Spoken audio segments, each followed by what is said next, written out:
if I should speak into it again to check the volume, or if is it fine like this?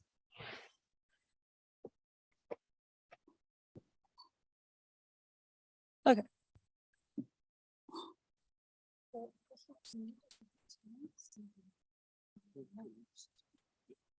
I think every time we put it down. Put it down. Okay, can you hear me? Yeah. Stuff. This stuff is not on. Is it on? Okay.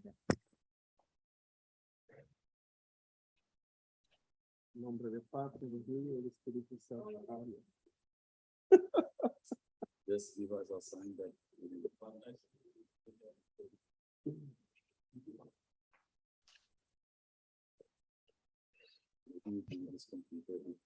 Yeah, I think. That'd be nice, right? Yeah, just try it. But I don't know if they can, they won't We'll see bring the it. computer closer. I will bring you closer to us, okay? So that you can see our faces better and we can see you better as well. But I don't know if I don't know. Just focus on her. I mean, otherwise people will run away. It should be the highlight. Maybe we should switch places. I'm good. I don't want to scare people with my face. That's It will happen. So,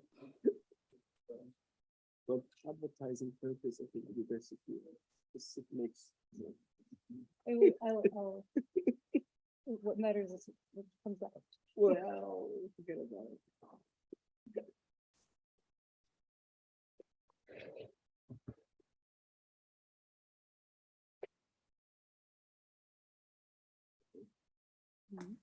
Should start.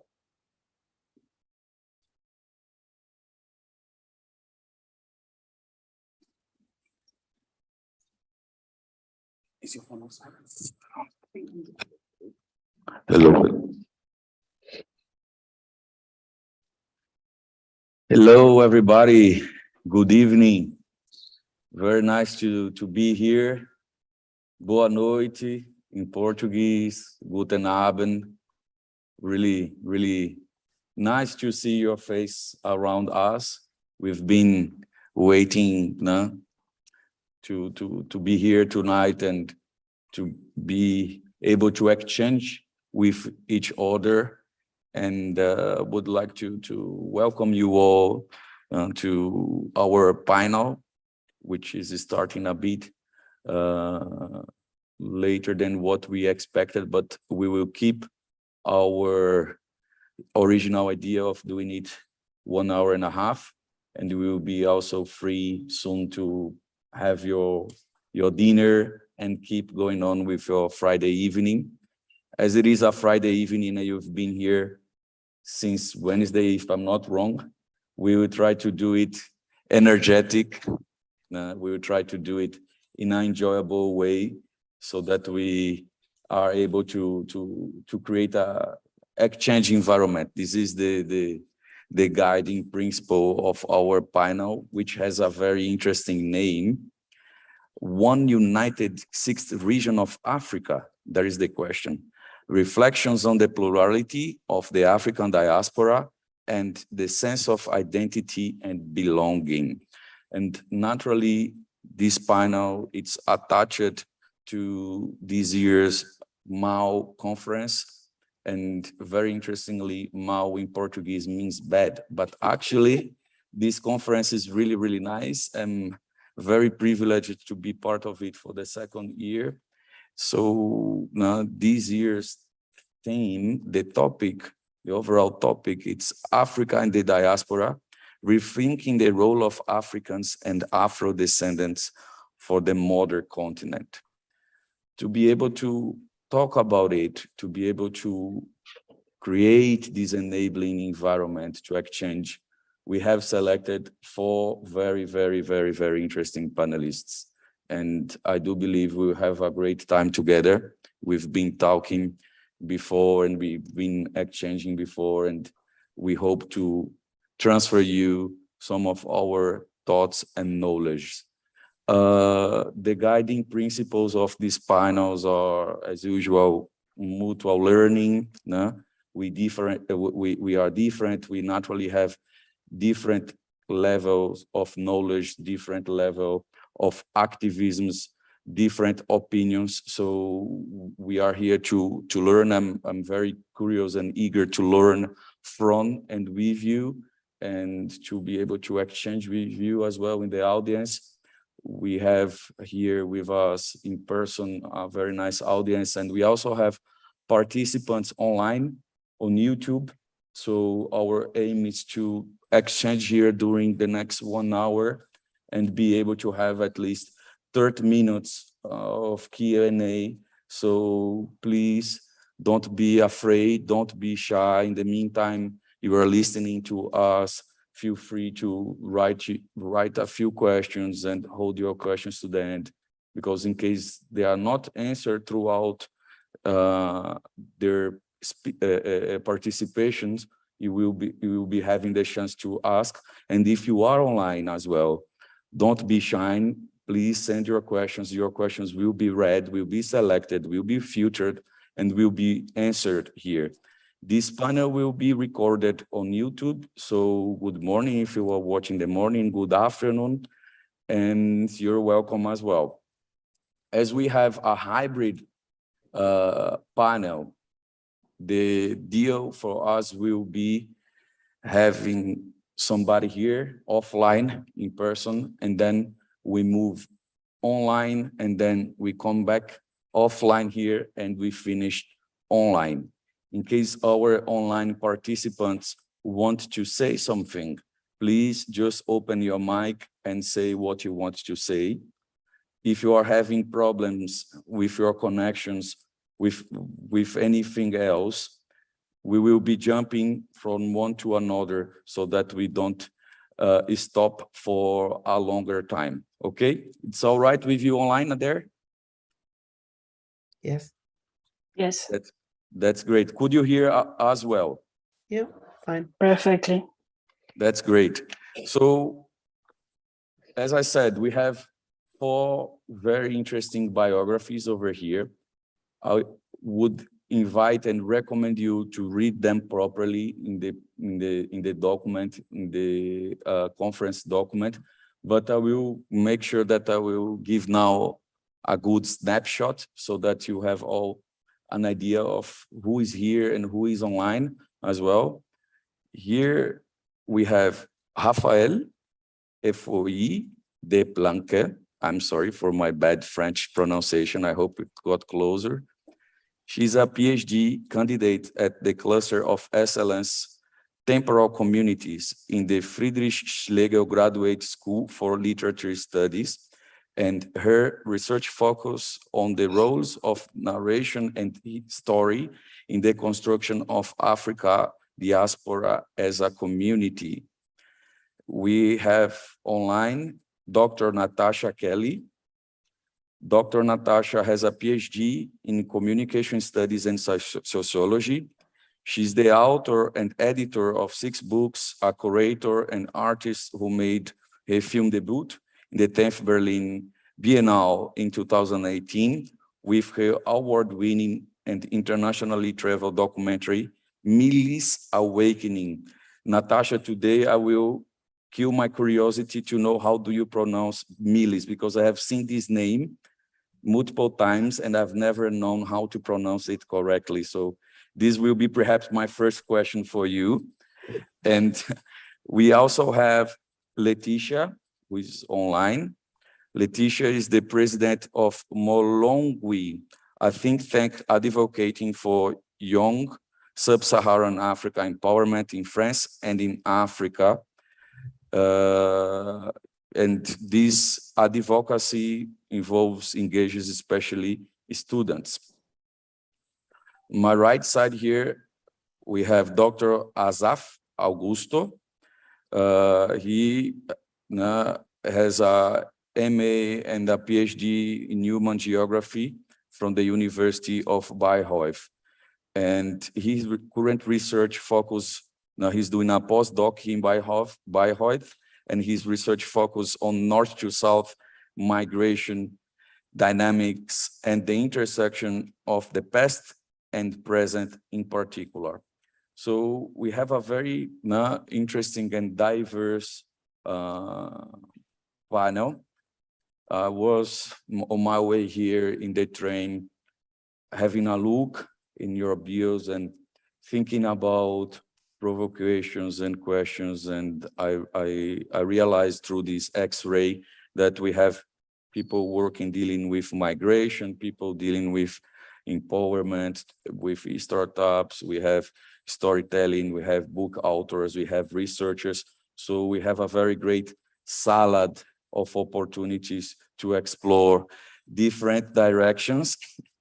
And for the panel, we have some dimensions here to have in mind, which is the diaspora as the 6th region of Africa. We have questions of identity and belonging. We have the notion of the diaspora rebuilding the continent, and here I included the level of participation of us in this mission, the mechanisms, the struggles, our local struggles from where we are talking from. And we naturally connect with the African continent, and here will be very generic, through different means. So this requires me to be asking basic and deeper questions, questions that can sound a bit naive, but they will be helpful to build our pillars and for you to deconstruct these pillars as well. So this agreement, it's very welcomed. And in the end, we will see where we will be, okay? So great. I read all the bios. And as I said, I think you are a very multi-layered group. You are multi-layered individuals with experiences in different countries as a diaspora, with educational experiences and practical experiences. And I want to know in these different layers from where you are talking from where you are from. And this is in terms of places, causes, activities, advocacies, just for us to understand a bit better your current activities. And perhaps I will follow with Rafael, who is the first in our speakers list. And then I will go perhaps to Leticia and come back here to Asaf and finish there with Natasha, if that's all right. Fine. All right. Good evening, everybody. Thanks for being here after what I think has been a long day for y'all. So it's good to see you. And yeah, thanks for having me. I'm really excited. My name is Rafael.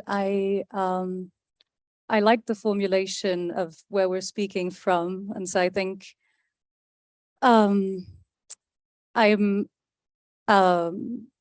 live in Germany. I've lived in Germany for most of my life. I am of French Togolese origin, and I think also in this context, a lot of my thinking about the African diaspora and my place in it was also informed by Black US American thinking, and maybe that's something that we will have a chance to come back to. But I think these interplays and having a critical look on them is quite a relevant issue in this topic. And yeah, I think that's enough for now. The rest will come out as I blabber on later. Leticia. Hi, you hear me well? Perfect. So hi everyone, my name is Leticia Owende. I am from Central Africa, precisely from Gabon. Then I'm also from Ghana, even if I grew up in Gabon mainly. I came in France about 22 years ago, and I've been there since since this time. Regarding my commitment or engagement in this think tank called Molongwi. We start this adventure 2 years ago. Otherwise, I have a multicultural, let's say, work, since I'm working in a multinational, and I'm working especially with Asia, and also America. This is it. Asaf, please. Hi, sorry. My name is Asaf Augusto, and I'm originally from Angola. And yeah, sort of studied and lived in South Africa for some years, and then moved to Germany. Then I moved to the UK. So then I moved back to Germany to complete a PhD. So currently I'm working as a postdoc here at the Department of Geography. So yeah, my research focus is comparing Portuguese migration to Angola. Every time I say Portuguese migration to Angola, people always think, oh, that wasn't colonial times. No, I'm talking about the Portuguese migration 2008, the global economic crisis. There were about 150,000 Portuguese moved to Angola, look for opportunities and so forth. So that was my PhD. Now I'm comparing with Angolans who moved to Portugal the last 15 to 10 years. So I'm just trying to see how the dynamics of employment and discourses and yeah, operate within this kind of migration. So it's technically is comparing European migration to Africa, not in colonial times, by the way, and African migration to Europe, not in colonial times. Okay, that's that's it. Thank you. Natasha, please. Okay, it's quite interesting because I understood the question differently, actually, and I'm surprised that you all answered it in that way, because when you asked me from where I speak, I wasn't necessarily thinking of a geographical location. That's really interesting, because if it's about that, I'm actually presently in Berlin. This is where I live. This is, but I was born in London. My parents are Jamaican, so I have a Caribbean background.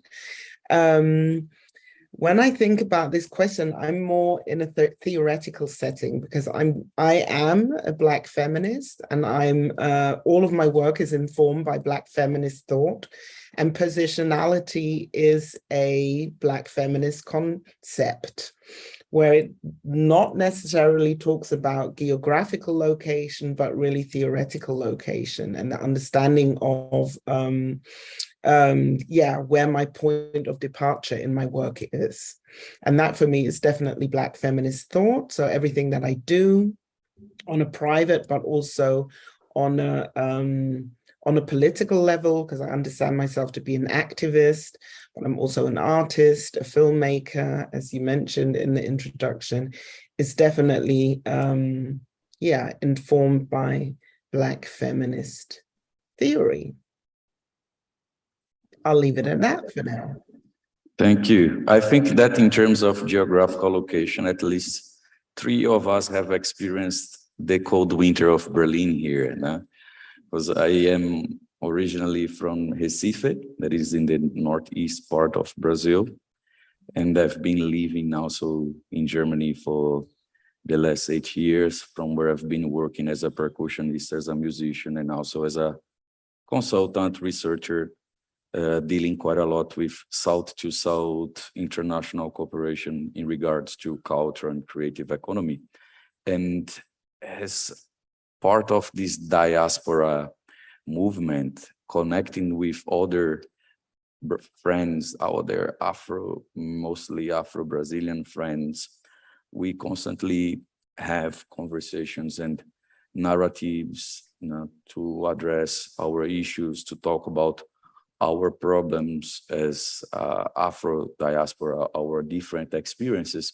And coincidentally, last week, one friend of us in this friendship cycle came and asked us, everybody in the room, okay, we are talking about issues, problems, cases, but where are the pleasures? Where are the pleasures of being in this diaspora movement? And we were thinking about it, and I wanted to also ask you these questions because you've been in different countries, you've been experienced how to be part of this multiple diaspora in connection with different societies. And in addition to the struggles, there is something we'll come back later. Could you think about the positive aspects, if there are positive aspects actually of being part of this diaspora? Rafael. Oh, is that my fate now? I'm gonna be the first at every question. Okay. Yes, there are pleasures and joys. I'm hearing a lot of echo. I wonder if it's from is it bothersome? No? Okay. I think part of it is the ability to connect, but I just want to say before that all of these joys came to me rather late. I mean, what's rather late? I'm not that old, but they weren't innate or natural. And it actually took quite a bit of learning to pay attention. And a lot of it came from political consciousness and some of the theory certainly that Natasha was also talking about. And so I just want to stress that it is also part of a process for me. But yeah, the ability to connect and the the sense that there might be something that we as Afro-diasporic people or peoples, some certain understanding and reading of the world that we can have access to through this connectivity that is very special and very dear to me, and that I'm constantly trying to think about how that can translate and does translate into action, political action and activism. But I think that there is joy at experiencing this sense of, the ability to grasp something through a lens that is very particular and I think very strong in understanding today's world and to some extent.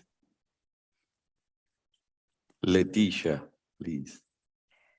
Yes, for me, I can say that the fact to be part of the diaspora, first, when I arrive in France, I discover another world, even if I see it through my TV or newspaper, since I like reading. I discover a new environment, I met new people, and I think it was a chance or a blessing for me because it opened my mind, it opened new horizon for me. And I also see it as an opportunity for me to show to people in my city in France another image of Africa, since we know that the image that the media show of Africa is not the right one.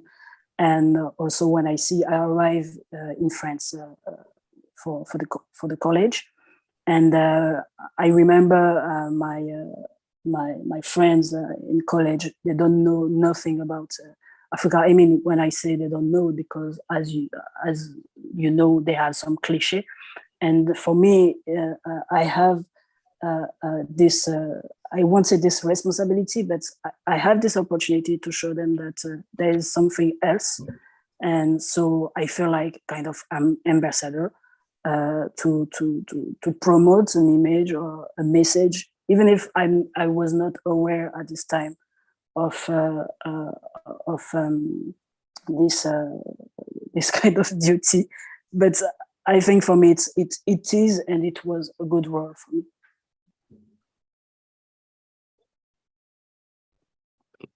Leticia? Yes. You could hear us, right? Yeah, I hear you well, and you? That's good. Yeah, we could hear. No? There is a bit of echo, but I think everybody could hear that, right? Good. So Asaf, please. What was the question again? The joy of being part of diaspora, Well, if there is joy. Well, joy is also relative, but well, let's also depend on the perspective. Yeah, obviously there is joy, otherwise we wouldn't be here. But there's also pain. So I know where you're going with your question, but I think it's much easier to share about the pain than to share about the joys. Yeah, there are joy. I mean, the fact that I'm able to meet people that I wouldn't be able to meet anywhere else. So it's a joy. The world is divided in terms of hierarchies. So the fact that I'm able to study, have a quality education is a joy. But yeah, there are all kinds of different joys, but I think I'm more inclined to share the pain. So that's really what boiling. So, but anyway, so I'll leave it for that. Natasha, please. Yeah, well, Black joy is political, and maybe a short story to explain what Black joy means for me. Yesterday, Angela Davis was in Berlin, and she held a speech on the Ohrplatz, which is a central area here in Kreuzberg, where 10 years ago, a refugee camp was built. And this year they're celebrating 10 years, refugee movement. And so on this occasion, Angela Davis came. She held an open speech, and a public speech on open space. There were a lot of people came. I don't know how many, but there were 1,000-2,000 people for sure. So during this gathering, a lot of young Black sisters approached me, and who have been following my work, and who said to me how great it was to meet me in person, and that it for them, it means nearly the same as meeting Angela Davis. And I was literally lost for words, because I was like, okay, wait a minute, we're all here to see Angela Davis. But this moment really brought a smile to my face, and I can only say love in my heart, because that's exactly why I'm doing my work for these younger generations. And to get a feedback like this just brought more than joy to me, to know that my work is recognized by the people who I actually also try to reach. So that was joy for me. Yeah. A joyful moment for sure. Thank you. Thank you. Thank you. Now, to avoid caught Rafaela by surprise, I will switch the logic, and I will start with you, Natasha. Okay. Uh-oh. Now, we have here now fellow diaspora members, fellow colleagues from different parts of the world, fellow colleagues from Africa, and just to all of them be familiar with your work, could you perhaps point out what are the main struggles, the main fights, or the main things you want to deconstruct?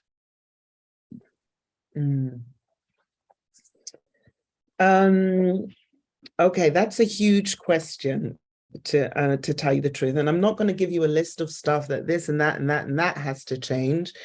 But I'm more in the process of actually shifting the focus from things that need to be deconstructed to the things that actually need to be constructed. And I think that this is maybe a more proactive, very Afrofuturist approach, because I think in everything, especially as an artist, when I do artwork, or even if I'm writing, I'm always pushed into the position into an oppositional position, into being, formulating critique and formulating demands and telling the white majority society what we please do not want to hear after how many hundreds of years of colonization. And yes, Germany also had colonies, although it's stuck in amnesia. But so for me, on the one hand, yes, I do work where I make whoever is listening, my target group, aware of the necessities that need to be changed or deconstructed. But in recent years, I've really shifted more to being creative and constructing. And this is really in the sense that my focus is actually on Black Germany. So I try to rewrite Black or rewrite German history from a Black perspective. I search for biographies that are not well known, and I tell stories, I reenact stories.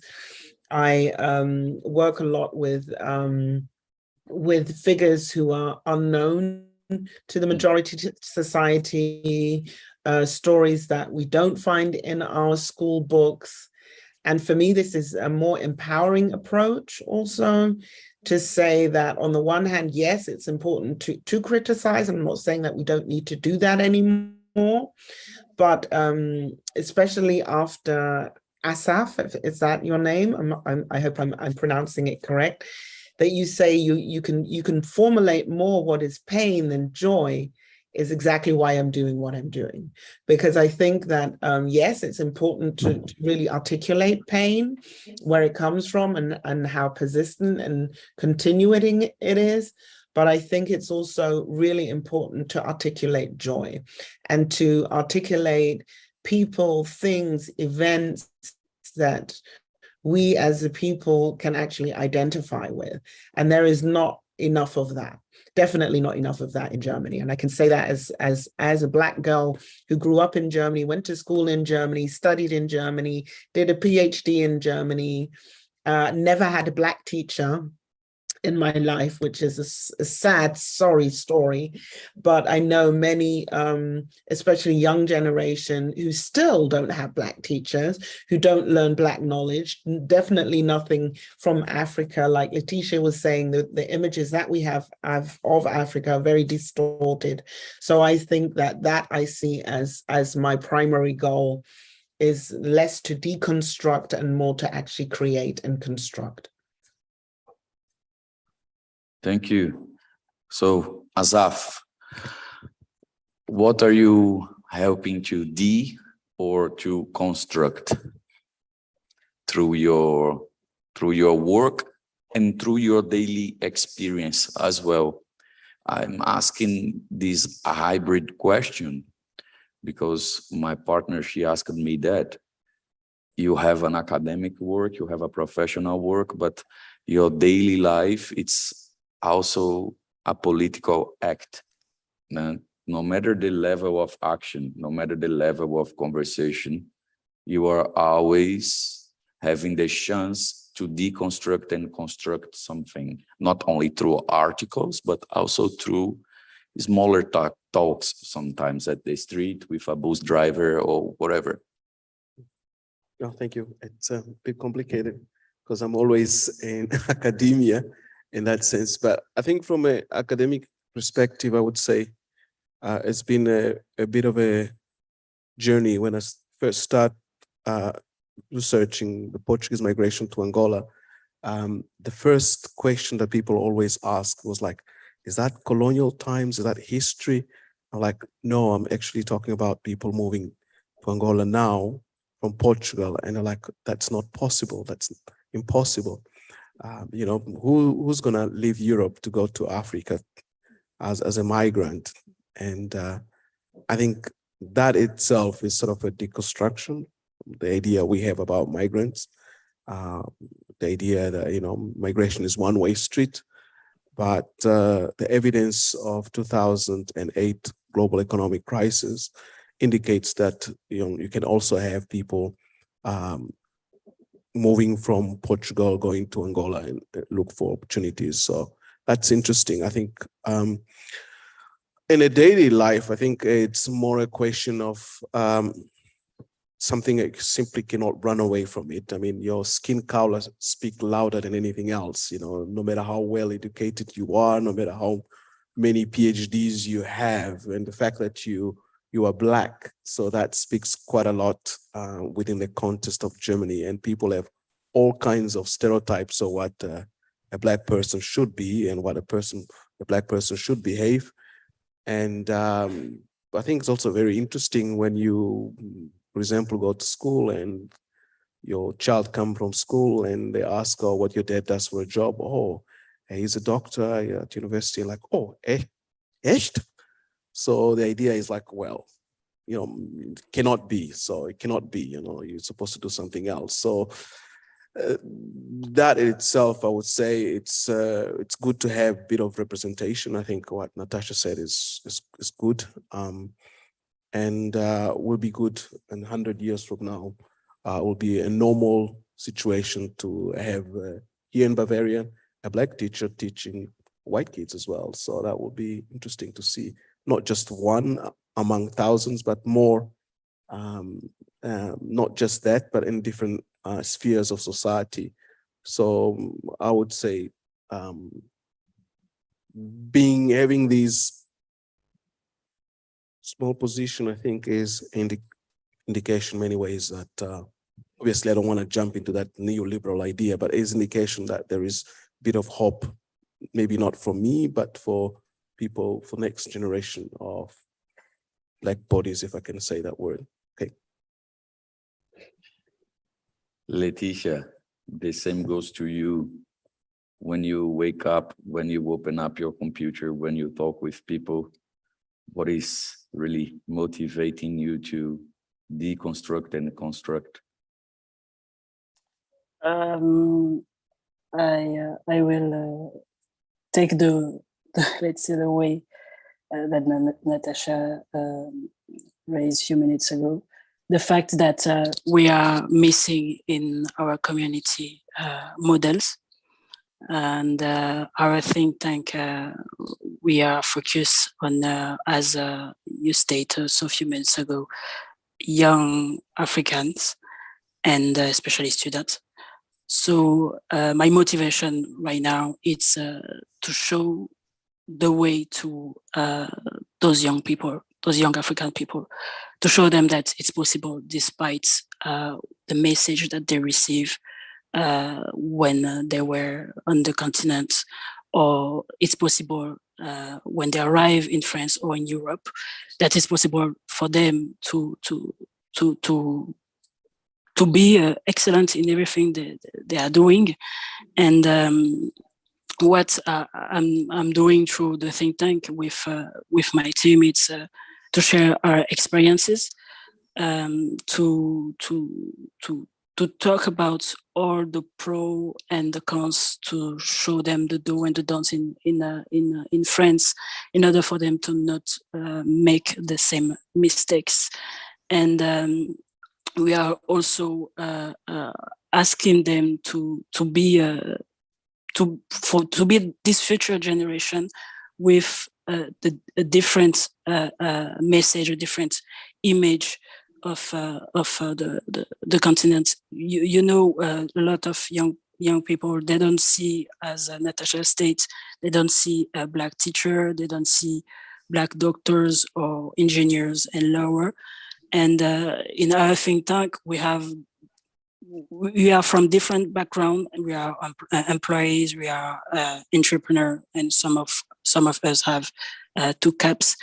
And through the meeting we are doing with those young people, we are showing that it's possible. So I can say that's my message. That if I manage to do or to be what I am today, I've been through the same way, the same path that you are taking right now as a student. So if I did it, you can also, and I hope that you will help other students in the future who will take the same way. You will help them to achieve also their objectives or purpose in life.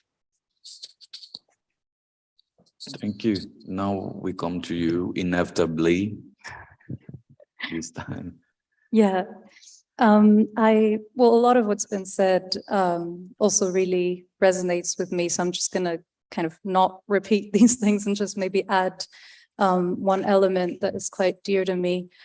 Also because I think, especially in my academic work, my thinking is a bit more structural in, well, I don't know if that's even the right word, but sort of I'm less concerned with models and representation, just because there's a lot of people like doing great work that are concerned with that. So I think for me, deconstructing makes a lot of sense, but not so much with regard to living in a white world and trying to, and you know, and all the other attributes we know, and trying to deconstruct that. But I think I'm very interested in deconstructing some of the barriers to communication that we're having within the diaspora, and in particular because these barriers have the same root as the things that are, you know, oppressing us and making us marginalized and so on, whether we're talking about a lot of times languages, which tend to be colonial, or whether we're talking about capitalism or about migration and migration policies and borders. So I think in a very small way that connecting literatures across borders of language and class and a bunch of other markers maybe is like my little attempt at rectifying and deconstructing some barriers that I feel are just deeply unjust and proceed from the very same forces that are oppressing people all across the diaspora and the continent. I will now revert and I will restart with you, but this will be easily handled by you, I believe. I'm a musician, as I said, and there is a song by Peter Tosh. I don't know how many of you have listened to Peter Tosh. Was a reggae author, singer who started the Wailers with Bob Marley. And there is a song by him which says, no matter where you're coming from, as long as you are a black man, you are an African. And then he comes and he mentions obvious places of the diaspora and not so obvious places of the diaspora, like Germany, Japan, Korea, Russia. And he keeps repeating, no matter you come from, as long as you are a black man, you are an African. And I wanted to ask you, Rafael, because you've been working with storytelling, narrative. If you see this diaspora you are dealing with, having this dimension of being an African, and I will tell you why I'm asking that. In my case, as Afro-Brazilian coming from the Northeast, etc., etc., etc., we have so many struggles in our daily life, in our daily reality, that we don't have much time to think about Africa. We don't have much time to think about the African struggles. We don't have much time to think about how can we connect with the diaspora, mostly because we are also a very big country, geographically speaking. So the oppressor doesn't give us time to think about us, to think about how to connect and reconnect with where we are coming from. Naturally, we have the music, naturally we have culture, naturally we also have the Afro-Brazilian religions, but broadly speaking, we don't follow much, we don't connect much with the African struggle and the needs of the African continent. So I don't know, how do you see that? Yeah, man. So maybe just like a couple of points, because this is, I think I've spent like the last 2 years trying to sort of think about what you just asked. But one thing is there is a tendency, and I almost want to say a tradition, in different parts and in different theoretical and cultural legacies of the African diaspora, of just sort of think of Africa as an abstraction.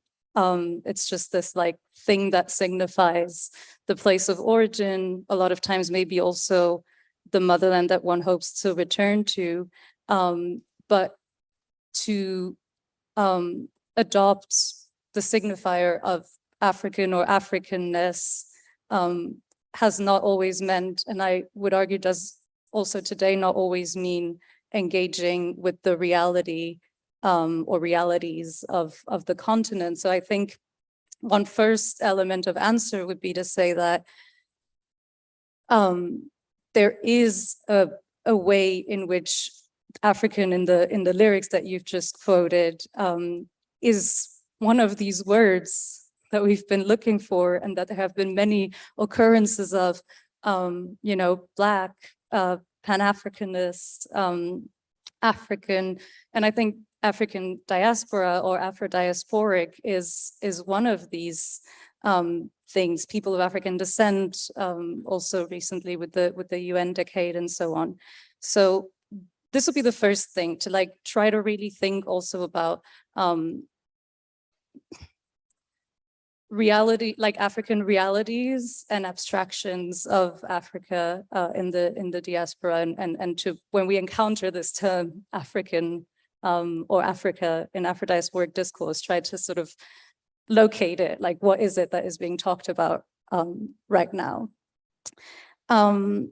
And then the other thing that I wanted to briefly mention is, just because you were speaking about the context that you know you knew from Brazil, I also think that there's certainly the dimension of time and oppression, just like in the material sense.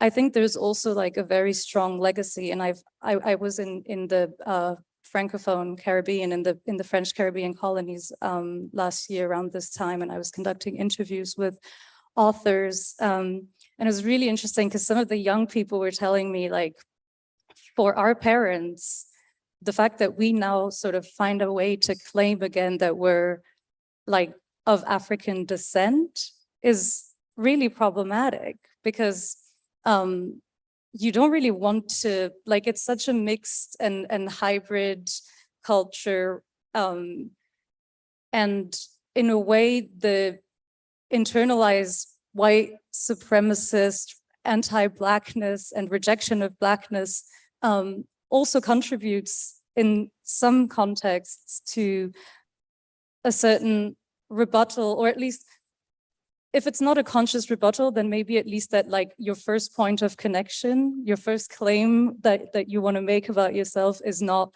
relating to Africa. And that's another thing that I think we really have to think about, especially in a context like this one. Does any of our panelists want to build up on that? Or shall we move? I think we lost Natasha, maybe. Yes, we will see them. Okay, I can jump in. I think we shouldn't romanticize the whole idea of diaspora. The continent is huge, and all kinds of differences in terms of culture, language, religion, and in many cases is always difficult to have a united front. Still remember when I did my research on Angola Association or Angolan community in Bavaria, and there were so many divisions within the community in terms of class, in terms of language. I mean, language was not a big issue, but in terms of political orientation. So people who voted differently to the others, they couldn't speak because we're so polarized. So this is just one of the examples, but even within the continent itself, some years ago, we had to wake up like 4 or 5 o'clock in the morning to get a visa to go to study in South Africa.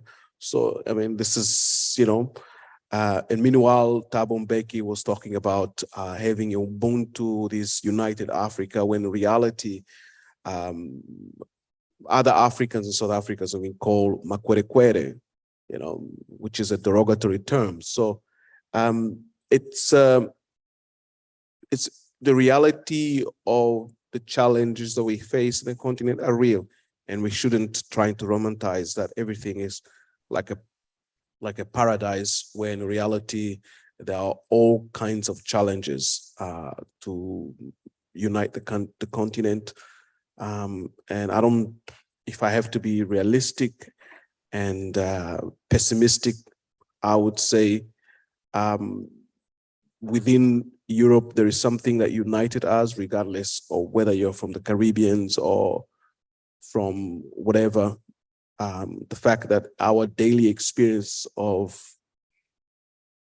being Black bodies, sort of something that we experience day to day, sort of set us apart. But even within that kind of communities, we have people who see the world from a very different perspective. I mean, let me give an example of a well-known person in the UK, Kwasi Kwarteng, the new Chancellor of the UK. So the name is Ghana, he's act like a, but he will never, make his Ghanaian way coming. I mean, he's more leaning towards the British elite, so to say. So if you tell him about Ghana, so, well, that's where my parents were born. So it's a bit more diverse and complex because not everyone wants to be allied to the project of uniting or holding hands and fight for the same rights, so to say. Building up on what you said, the example you set from the UK and this dimension of the diaspora looking to Africa, connecting itself to the African continent, once more generically speaking. I want to ask you, Natasha, because we are in Germany and you've been following the situation in Germany from Berlin for a period of time now. And now I bring myself from Brazil to Germany and being part of this diaspora in Berlin, taking part in initiatives like the Afropolitan, in which we had conversations in the Brazilian Candomblé. Candomblé, it's a Afro-Nigerian Brazilian religion, and we have a religious center in Berlin, and there we also have this space to exchange. And in many testimonials from Afro-Germans, it was very common to hear that they were prevented from understanding where the parents were from. They were prevented sometimes even from talking their parents' language or recognizing themselves fully as a Afro-German, as a German Ghanaian, German Nigerian, and so on and so forth. And even though we have the Afrikanische Straße, now it's just now that we are seeing now some streets being renamed and so on. So through your prisma, through your lenses, are you perceiving a change in the way this diaspora, in Berlin at least, looks to itself, looks towards Africa, and looks towards its own selves, its heritage, and own selves, currently speaking? You are on mute, I think. If I may, I would like to connect that to your quote of by Peter Tosh, because I think it's really important that when we talk about diaspora, in my understanding, it is a Pan-African concept. And the birthplace of Pan-Africanism was Haiti and the Haitian Revolution. In the Caribbean. So this is nothing new. It's not a modern idea, diaspora. Although in the African Union, fairly late, agreed upon the African diaspora to be the sixth region, if we understand how old this idea is of Pan-Africanism. The idea of Pan-Africanism is that the diaspora connects to the continent. and belongs to the continent. And this is what Peter Tosh says, that literally every Black man is an African, a Black woman, by the way, as well. Yeah. But I think the problem that we have is that I think the whole ideology of Pan-Africanism, and this now comes to your second question, has been reverted. We're less Pan-African than we used to be. Let's put it that way, politically seen. You know, if I look at the former Pan-African congresses that were going on at the turn of the century, right up until the mid 20th century, then we're definitely going backwards on the idea that that the diaspora, and I mean the entire diaspora, needs to be unified in order to bring strength and liberation to the continent, because that's the Pan-African idea, right? And this is due to the fact that, to come to the German example, that Black knowledge in itself, and it doesn't matter which concept it is, be it from the diaspora or Africa itself, is actually not recognized as real knowledge in a German context. We don't have Black studies. Subjects like Africanistic or disciplines like Africanistic are taught through a Eurocentric lens. So it's literally looking through the white gaze at the African continent and at the diaspora. So of course we learn to see ourselves the way the white man sees us, right? So this is literally coming back to the point that we as Afro-Germans, and I don't think there is a unified identity as Afro-German. I need to say that as well, that Afro-German identity, I think, is very regional, like German identity is as a whole. Yeah, there's a huge difference if you come from Bavaria or if you come from North Germany. And I think that this also reflects or is transported onto the community as well. Yeah, it depends on which area you grow up. You'll have a different regional identity.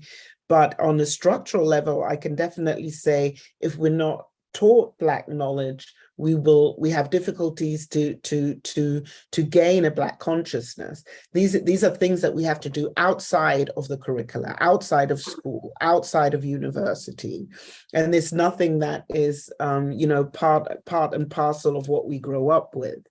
So I think that, especially because you mentioned Afropolitan, these are like little hubs, if you say, where you can, where there are many different types, especially in Berlin, where you can learn about your cultural heritage, which in this sense is an Afro-cultural heritage, right?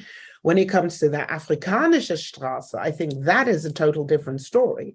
The Afrikanische Straße was created in Berlin at the end of the 19th century because Germans wanted to create a human zoo in this area, right? In this area, and so the streets were literally set up to build the different areas of this zoo where humans, not only from the African continent, but from the global South in general, were supposed to be put on display alongside animals. And it was the idea that came from the Hamburger Karl Hagenbeck.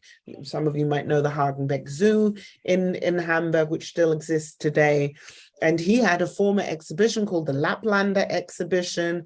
And this exhibition, he exhibited the Sami people from Northern Europe. And he wanted to extend this idea and to be bigger, broader, higher, this imperialistic idea of the colonizers, no, bigger than the others, greater than the others, more than the others, And this area was supposed to become a part of Berlin, but then the First World War stopped this whole notion, because obviously after the First World War, Germany lost its colonies, and under the Treaty of Versailles, and this whole idea was kept, but they kept the name of the streets, and it became a working class neighborhood, which it still is today. I think it's also really important to differentiate that the African Quarter is not called African Quarter because Africans live there. Many live there today because after it became a working class neighborhood, that's where a lot of African migrants are sent today to live because the rents are cheap.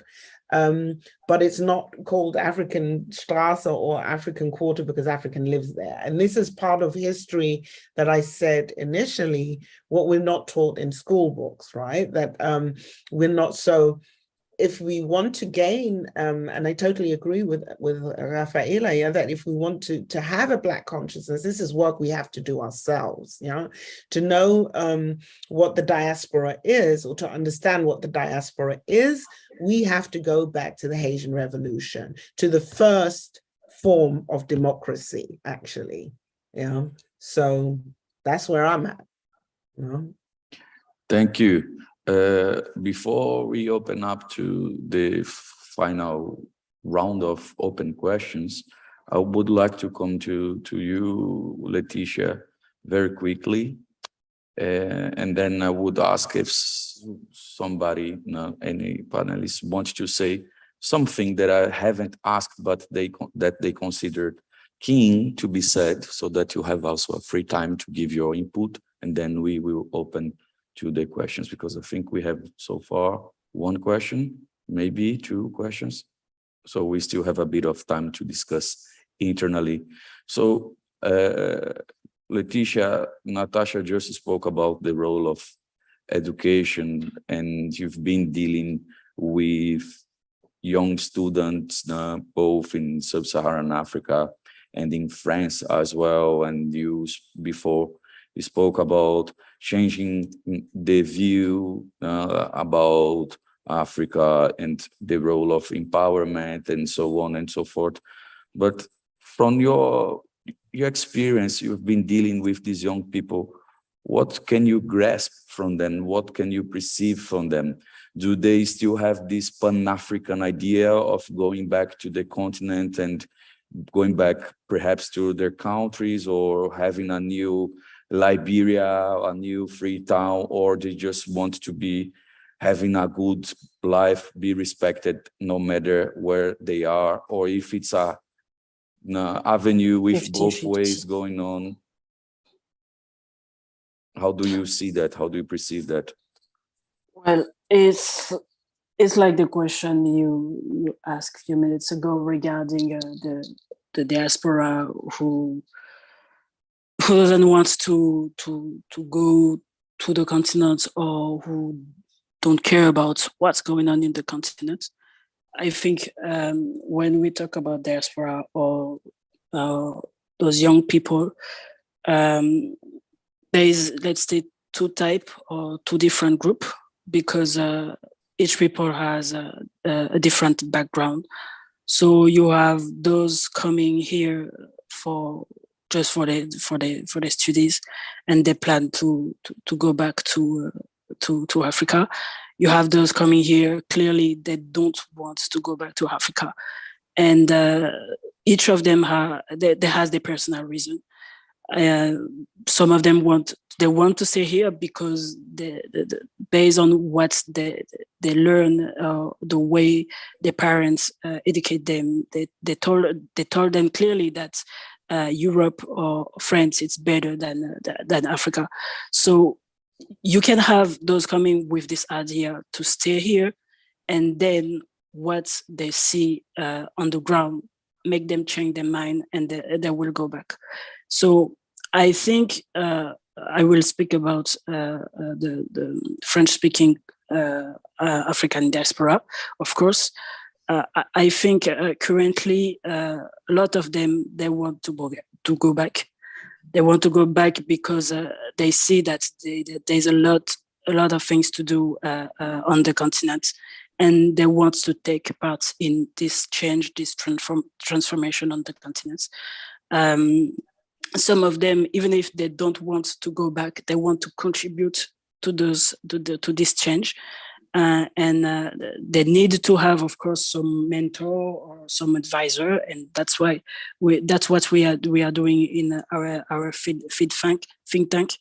And what I can say is that a lot of things are changing, because we see a dynamism, we see a lot of energy among those young people. You have a lot of them. They are pursuing a diploma, or they have big dreams that we don't have in, let's say, the previous generation. So I think things are really getting different, because also with the media, the social network, in this digital age, they see that there's a lot of doors, and they just need to break those doors and to achieve this dream. So it's 50-50, and it's clearly depending on the background and also the environment they are evolving here in France or Europe. So thank you. Just very quickly, the final open round, in case you have taken notes previously, or if you have thought about something you want to say, and then we go to this final question. I don't know if you want to set up a message or just to Asaf, maybe. Okay, so I just want to say, diaspora, I think it's important to take into consideration that not everyone who comes to Europe managed to make it, so to say. So it's very important that we break away from the idea of neoliberal, that you come to Europe automatically, you managed financially, economically, and then you are able to help the family back home. That's not always the case. That needs to be very clear. Second thing that I want to say is, even when you are well educated, well trained, you go back to home, whatever home is, you have gatekeepers there. So you have people who simply don't want to open doors for you. So that also needs to be taken into consideration. So the last thing I want to say is, when we talk about diaspora, we also have to be wise and careful to think that Europe is a paradise.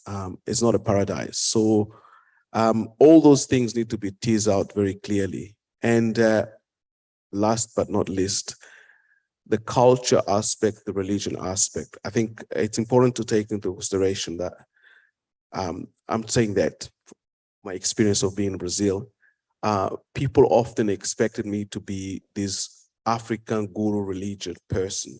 But when I tell them, actually, I'm a Christian, that, you know, you have people who are 5, 6 generation Christian or Muslim, and you don't have much connection with your Africanness, even though you were born in the African continent. People are technically shocked to know that I didn't know much about candomblé. And so I think we have to sort of not essentialize the continent, not to romanticize the continent, and also see the continent as changing and challenging, and not sort of a one-dimension type of understanding. Okay, that will be my final word. Okay, I guess I'll continue. Yeah, maybe just quickly, I just really wanted to sort of circle back to the question of positionality, because I find it so interesting what Natasha was pointing out about the different understandings of the question, and was very grateful for the reminder of, you know, the origin of positionality as a concept and as a tool in Black feminist theory. And at the same time, I was thinking about the fact that theory is also, in my opinion, not spaceless, and it's not free of geography. And that's also why I was pointing out that a lot of my thinking had been informed by US-based thinking and scholarship about the African diaspora. And so maybe just as a last word, I think paradoxically diaspora, or defining diaspora, is also not a space free or free of geography act. And I think I'm really interested in trying to think as precisely as possible about what it means to say diaspora in different theoretical and geographical locations, in different layers of it. Because when we're saying diaspora, we might, depending on who we are and who we're speaking to, we might be thinking African Americans, like in a lot of the scholarship that I'm still finding where African diaspora almost always refers to African Americans, especially some of the older scholarship. Or we might be talking about very recent migrations, and hopefully, if we think about position, we can also be talking about the people who are not yet here, or who unfortunately don't make it here, but who, in the spirit of Pan-Africanism and of our engagement also with the continent, are, I think, yeah, worth keeping in our minds as well. Thank you. Maybe Natasha, your snapshots, and then Letitia, your snapshots. Yeah. Yeah, maybe I'll start with the last point, with what you ended on, Letitia. I think that diaspora is actually a concept to deconstruct nations. We haven't mentioned nations yet. And when we're talking about the category nation, we're talking about a construct that I think is very Eurocentric. If we look at the state of Africa today, and African nations is something that colonialism has left behind. Yeah, so if we look at Nigeria, if you look at Cameroon, if you look at whichever country, these were borders that were built or other colonial heritage. Yeah, we seldom talk about the Fula, the Yoruba, the Ashanti, the Igbo, and so on, which I think would be actually more fruitful for all of us to understand where we actually come from. Yeah. In that same line, I also see migration.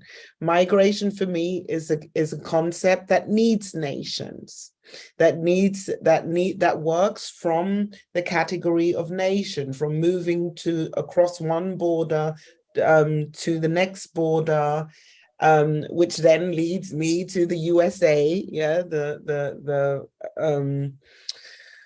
thinking it's the biggest and best nation, but as a Black feminist, and I know a lot of feminist theory was created in the USA, if I want to look through a national lens. But if I look through a diasporic lens, then these theories can be actually translated, and I don't mean literally, but also practically, to the entire diaspora. And that is more what I'm looking to actually do. If there's anything that needs deconstructing, then it's definitely the ideas of a nation, of nations in itself, you know, which is, I think, part and part of the problem, you know. That's one thing that I wrote down. The second thing is, because you also mentioned anti-Blackness, and I really would like to emphasize that more, that the core problem, what we have, be it on the continent or here in the diaspora, our shared experience is based on anti-Blackness. And and I'm not deliberately not saying racism, but actually saying anti-Blackness, which is the antithesis of whiteness, of Europeanness, of intellectuality, of knowledge, of excuse me, but also Christianity, you know, which is perceived as something very white. Yeah, that's another thing that I would like to really second what you said, and really, really underlining that thought.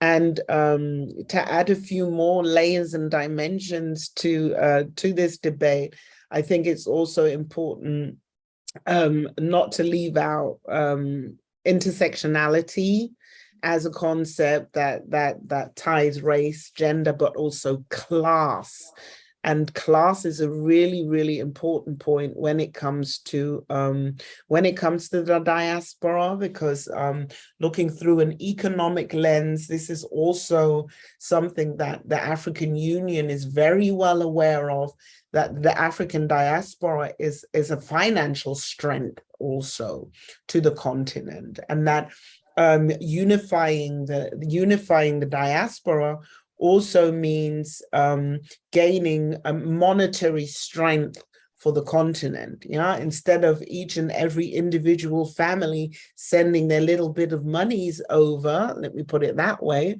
Yeah, and it really more is about creating a financial system that will actually strengthen the continent. You know, capitalism in itself is one of our core problems, right? If you want to end capitalism, you need to unify Africa. That for me is actually quite simple, but I don't know. And the idea of gender also, how gender plays out also in these different locations, in the diaspora, but also on the continent, but also in the different regions of the continent, and also in the different regions of the diaspora, I think is also something that is not allowed to fall under the carpet, as we say in German. Letitia, very quick one. Well, I will say one word, it's sharing. Natasha said that we need to unify Africa. I will say we need to unify Africans. So African diaspora in Europe, wherever you are, my message, it's that we need to mutualize what we have, whether it's your experience, your money, your time, whatever you have, if you can share with other African, your knowledge also, what you know about the continent. The professor, sorry, I don't remember the name. It's Asaf, I think. Yeah, and I think also people, for example, when they go on the continent, what they see or what they face, they scarcely talk about it when they come back in Europe. And I think they need to share their experience to show the positive things and also the negative things, so in order to not romanticize the what's going on in the continent. I think also since the diaspora, for sure, historically, we know that we have a huge impact on what's going on in the continent. I think in the time we are living, we need to do things collectively and not doing things in the corner and things that and think that the things will change by keeping doing things like that. Thank you. So now we have 10 minutes for this one question, unless somebody else wants to ask a second question, perhaps, and then we divide it quickly. There are two.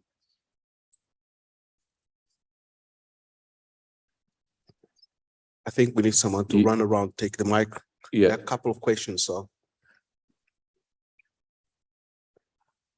Maybe if I pass over here. Could you please just tell your name and if you want to direct your question to whom you would like to direct it? Hello, am I audible? Yes. Hello. I'm Muda. I think my question is related to what the panelists discussed in the beginning. It's about deconstruction, construction, and fighting injustice on everyday basis. Actually, I was thinking if anyone from the panelists can talk about building coalitions, building collaboration, cooperation with other people who have, like, no matter, what their skin color is, who feels marginalized because of their political views, religious views, maybe because of their stand on sexuality or something like that. So that, people can collaborate without, thinking about color and fight injustices and build a better society. So yeah, anyone from the panelists, if can talk about collaborations and cooperation. I hope my question is not somehow irrelevant of, what we are discussing here, but if you find it irrelevant. So please, you can ignore it. Yes, thank you. Somebody wants to get that one. Yeah, I can say something to that because I definitely Just Can one I? point, Natasha, Okay, sorry sorry. to interrupt you. There were more questions emerging. I Okay. think people got creative over here. Okay, So we Go will ahead. try to have one person only answer each of them, okay? Otherwise, we won't have enough time. Okay. Go for it. Me? Yeah. Okay, yeah, because I just now mentioned intersectionality, and what you says, is it possible to look at different things without looking at color? No, and God forbid. I think that that is exactly what the white majority society is actually trying to do, especially here in Germany, following France's example of erasing or substituting race in the constitution. I think race will always be part of the problem. And I think that it is, I do believe in coalitions and alliances, but but I think the whole idea of intersectionality is really, really important. We're never only Black. I'm never only a woman. I'm never only a mother. I'm all of these things at the same time. And so for a coalition to work, we have to take all of these categories into consideration for it to work, and can't say, okay, let me exclude my Blackness and just join a group where my sexuality is focused on, or my gender identity is focused on. That's not going to work. And that is the basic idea of Black feminism, actually, if I can add that at this point. Yeah. Thank you. Thank you. Next one, please. We have one there and another one. Yeah, here. we can pass it down there. Yeah. It's okay. Yeah, my name is Jacob. Thank you for your inspiring panel. I have a rather short question. So you referred to Black people living in, for example, Northern America as African American, but you don't hear the term African European or African Asian a lot of times. And as you mentioned, there are also important parts of the diaspora, Japan, Germany.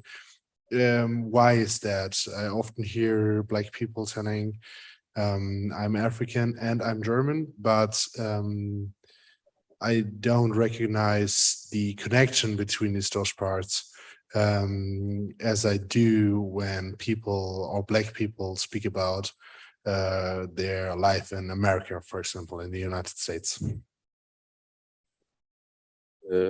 Is this question directed to somebody? No, it's open. Somebody wants to get it? Did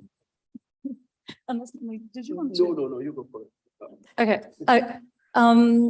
Thank you for your question. I'll be quite quick, but there are, I think Afro-German, I mean, Natasha would know this a lot better, but Afro-German, but also more recently Afropean, for instance, and it's not even that recent, but more recently, more prominently, are, for instance, categories of self-identification and self-denomination that are very much existent and very much central to the respective experiences that they describe. So I think maybe also because there is a certain hegemony or over-representation of African American in like a lot of what gets into mainstream cultures in terms of, representations of Blackness within that African American maybe over-representation, it might sometimes overshadow or in part erase things that are very much present here and very much happening as well, and self-denominations that were hardly fought for as well, and that very much do exist. Yeah. Thank you.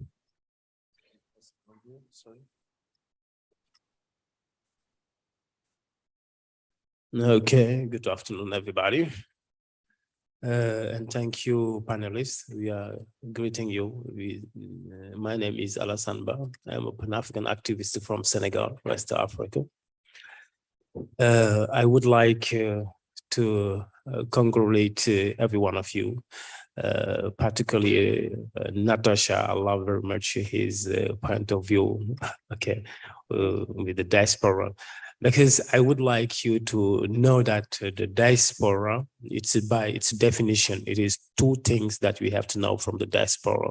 Some people are called themselves, they are from the diaspora because of the black of their skin. And also the history that they are the descendants, they come from the son or the daughters of the slavery history. And others are actually the immigrant who get Africa to go find themselves in the Western world. Okay, and all this community call themselves diaspora. And at time, they feel themselves unified because of the love that they have from the continent.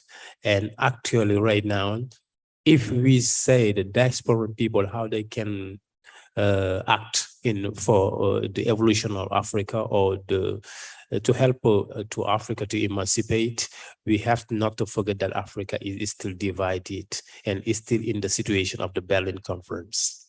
And by the way, if, for example, the diaspora people from the America, the black people who live in the America, if they want to do something in Africa, they are facing to this political system. They do not have the force to do something into the courting without helping some independence associations. It's something that we have to know.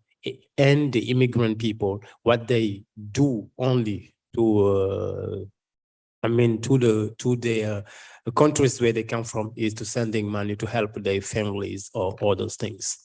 Actually, if the politicians call the diaspora high the sixth region by the African Union, it is just for politics. But we have to know that the diaspora, if they feel themselves one nation, we, Africa, we have to fight to unify Africa, so to be one. That I would like to say. Thank you. We have two final ones or one question? One, huh? Sorry. All right. Thank you so much. My name is Donko Daniel. I'm from Ghana. Actually, I just walked into the meeting after hearing that this meeting is going on. I'm a student of Barith Development Studies, and the topic is so interesting. I think my topic would be directed to Dr. I think the name. All right. I think you were talking about, if I heard you correctly, you were saying that African as a continent should not be essentialized because you think that when you get back to the continent, there are certain, like even if you go there to do something, there are certain people who would want to block or prevent you from coming to do what you are doing. I just want to find out, is the diaspora something that is meant to better the lives of only the people who are here, or it is actually meant to also better the life of the people who are also on the continent? Because Africa has gone through so much. And then Africa was occupied by blacks, more. Blacks occupied Africa. And that every black has become a victim of, like more or less, has become a victim of what actually transpired some years back. Racism, like Can you speak in the microphone, or we it's can't? not coming anymore. Yes, we can hear you. All right.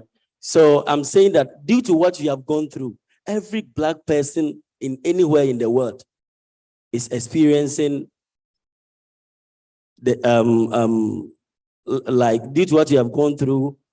Once you are black anywhere, everybody see you as a weak person and all that. So until we are able to help the continent, the people over there, for them to become educated and stronger, so that thing will be erased, no matter what we do here in Germany or anywhere in Europe, people will see us the same as those who are there and they are suffering. So I believe that we need to essentialize the continent. We need to get back. Imagine IMF helping Africa. And this IMF is controlled by some people, some whites. Why is it that diasporans wouldn't also come together, build themselves up, form some of these organizations, where instead of IMF giving loans to Africa, they also find a way to help these Africans to become better so that when they are here, then anyway, I think Doctor understand my question and he'll be able to answer me, but I'm being emotional. In fact, I don't know. I will leave it here. Next time, I'll come for this meeting very well and then try and see what I can do about it. Thank you so much. Before you answer, Dr. Asaf, there are two more questions, but I think we are... Just give more time. We have time. We have 5 more minutes, okay? Okay, online ones. Yes, that's fine. And then we will need very quick ones this time. Okay, thank you for your question. I think the idea of essentializing, what I was trying to point it out is that the continent is changing, has been changing always. I mean, in terms of culture, religion. I mentioned a bit of Christianity here. Even the Christianity practice in Africa is different. I mean, being a Lutheran in Africa is different than being a Lutheran in Germany, for example. You know, that's one of the aspects. The second idea that I was trying to bring here is the notion of the Neoliberalite Agenda. I mean, the way this panel organized was more the idea that, you know, you come to Europe, you get knowledge, you get trained, and you go back and you find people who are stupid there, so to say, sorry for the language, and now you sort of enlighten, civilize, you go there and you are there to teach the people. I'm saying, stop it. That's not the way it goes. I mean, you learn lots of good stuff here, but you go there in order also to learn.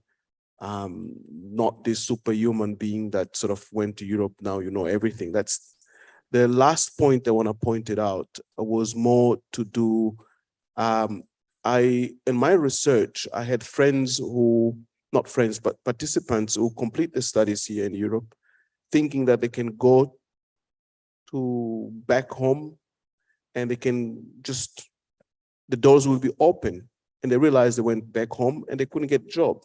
You know, as simple as that, even though they had degrees from Europe. And then some of them, they moved back to Europe, they're working in Lisbon. Just a reality. It's not because, you know, I'm trying to present a different or a paradise-like picture. It's just a reality there, you know. It's not always an easy way. It's also not everything you learn here is necessarily applicable in that context. You always have to learn with the people there. So you don't know everything because you study in Europe. You don't know everything because you have a PhD in Europe. You still have to take into consideration that people who have been there, they also have something to teach you. And that's more the perspective they're trying to bring in, not this neoliberal kind of idea. Okay. One more, and then we have a very short one over there. Oh. Where's the mic now? Can you hear me? Yeah. The mic was hijacked. Oh, okay. Yeah, I think. So I just have a quick question. Dr. Asaf, you mentioned how like there's a lot of romanticizing of like diaspora, or how we see the African continent, or how we see Europe and things like that. And there are people who really do want to see like transformation like within the African continent for different dimensions and different sectors. So like, I'm curious to know, how do you remain realistic yet still transformative? From getting the hit here. Anyways, I think there are already good things that have been done. But I want to move away from the consumerism idea, you know. Okay, you go to Europe and then people expect you to build the bigger house for your mom or your dad or your cousin type of idea. That's not always the reality. I mean, my research, I met a particular person who has been living here for 30 years. That was 10 years ago, yeah, when I was doing my master's.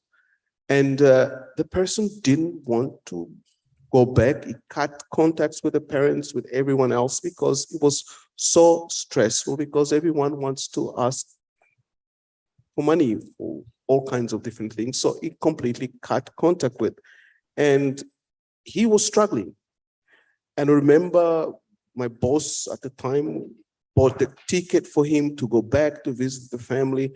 And he simply didn't want to go because he didn't have enough to go to show off to the people that is, these things need to be brought to light. It's not always black and white. You arrive and you have it all and you go back and you have to help. You have your own struggles here, and sometimes people prefer not to be in touch because they know that the financial cost is quite high. So more in that perspective. I mean, obviously, I'm positive, I'm aware, but at the same time, I want to bring out other realities. I mean, last question. I know cases of people who didn't manage to get jobs in Angola and move back to Portugal, and they're working in big companies in Portugal. So this is a reality. Next one.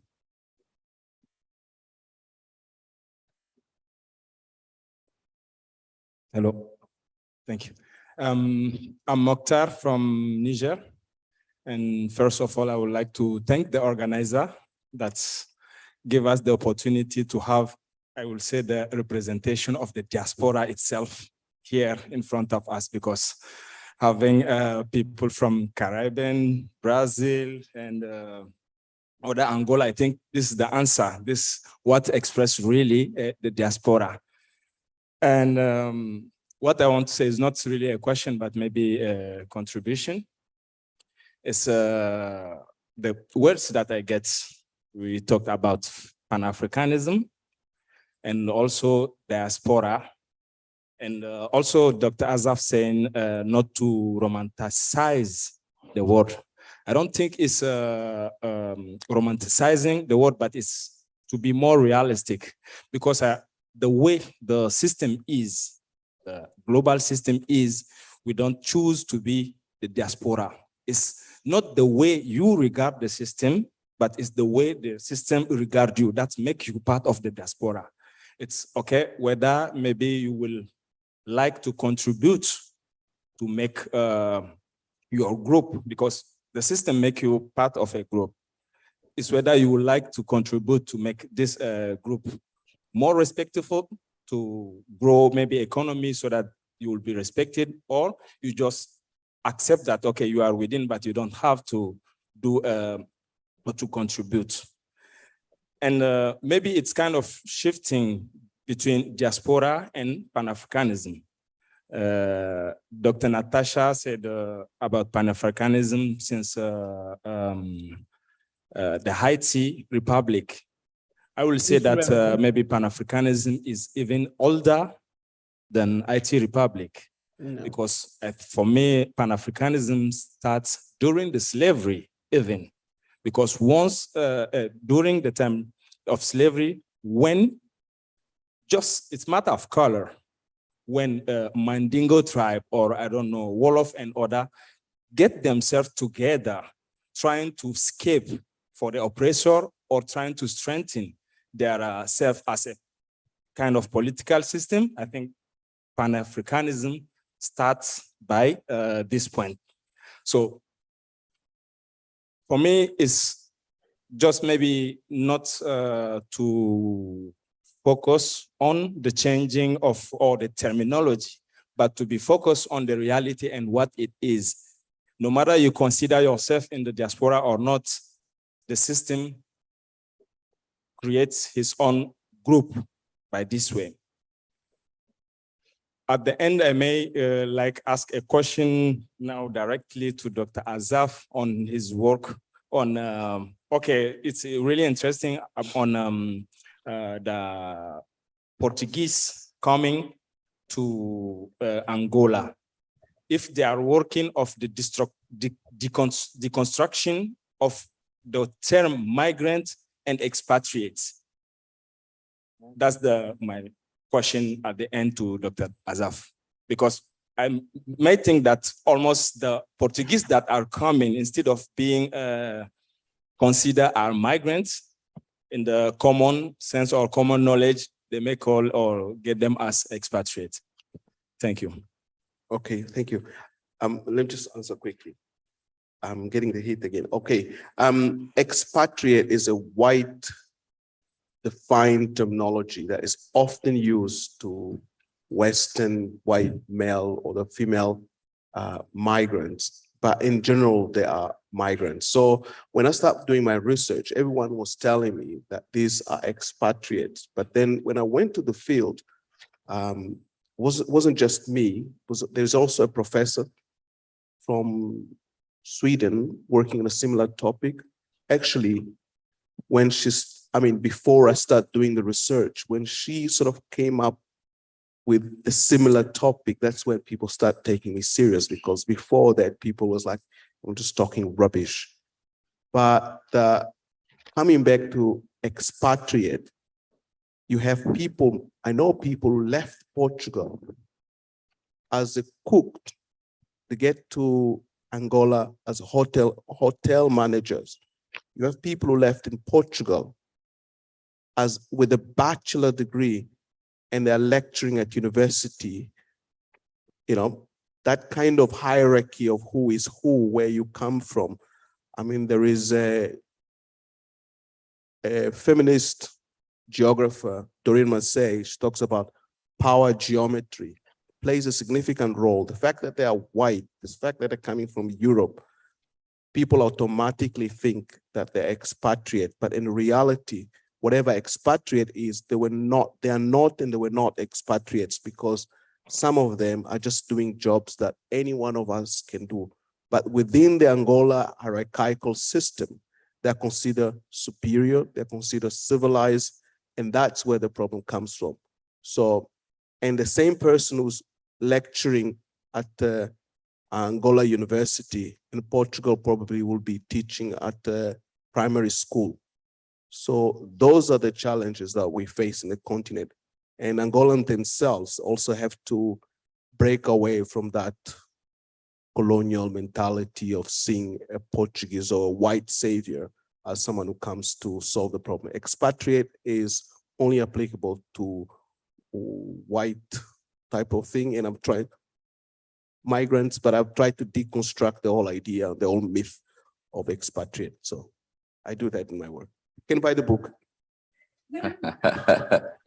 Now we really need to come to the last one, and a very quick one. Okay, I'm Islam from Egypt. My question to Dr. Natasha about bell hook thoughts. Can we apply bell hook thoughts on Africa, on about Black feminists on Europe or not?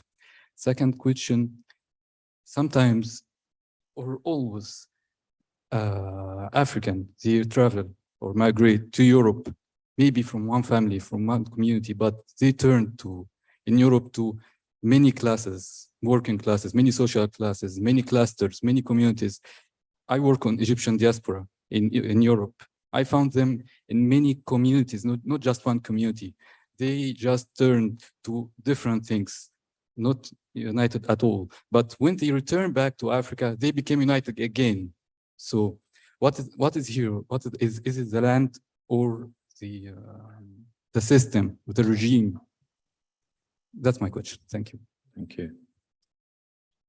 I think that bell hooks as a US American or African American can definitely be applied to the diaspora. And I would say that there are different feminist concepts that come from the continent, like Africana feminism, for example, which I think would be in opposition to Black feminism, which is a diasporan concept. And I think this is due to the fact, and this comes to your second question, that it's important to look at the structures and how the structures are put in place through different power dynamics, through different categorizations or the constellation of categories, so to say.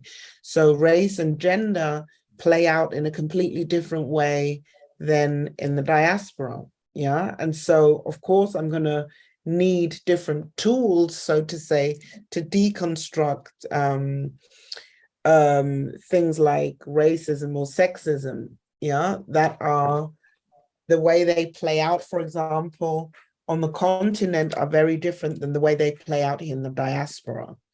So I hope that that answers your question. I think that there are definitely some approaches that are translated or transdisciplinary when it comes to bell hooks. When I think, for example, about her pedagogy of freedom, which also goes back to Paulo Freire, if I'm pronouncing his name right in Portuguese, and where the theater of the oppressed came out of. But also here, I would say, I'm not sure if that approach has been actually taken on the African continent, but it would be interesting to find out and to experiment. I don't know, but I'm not saying that. What I really think that it is important is that because we were talking about positionality, as a Black feminist, I position myself in the diaspora, and I'm well aware that Black feminism does not apply to all places on this continent, especially not to Africa. And I do not want to be misunderstood in that point. And that Africana feminisms are also not least relevant in Black feminism as well. Yeah. Thank you. Thank you. Natasha, I think I will end up as I started, asking you how do I pronounce Millie, smile, and exchanging, telling you how to pronounce Paulo Freire. I think we're both almost there. Okay. No, but it's Millie. It's nearly there. That's cute. It's Millie. It's literally Millie. And it's quite interesting because Millie, in my research, what I found out about Millie is that Millie was a nickname for Black women during colonialism. So there is not one persona who was Millie, but Millie is, all of us Black women are Millie in the eyes of white expressionists. Yeah, that was one of the results of my research. Thank you. So given the time, I think everybody is eager and hungry and thirsty, perhaps to eat and to drink something either in Kreuzberg or in Bayreuth. I also feel like this conversation could keep going and going now that things warmed up.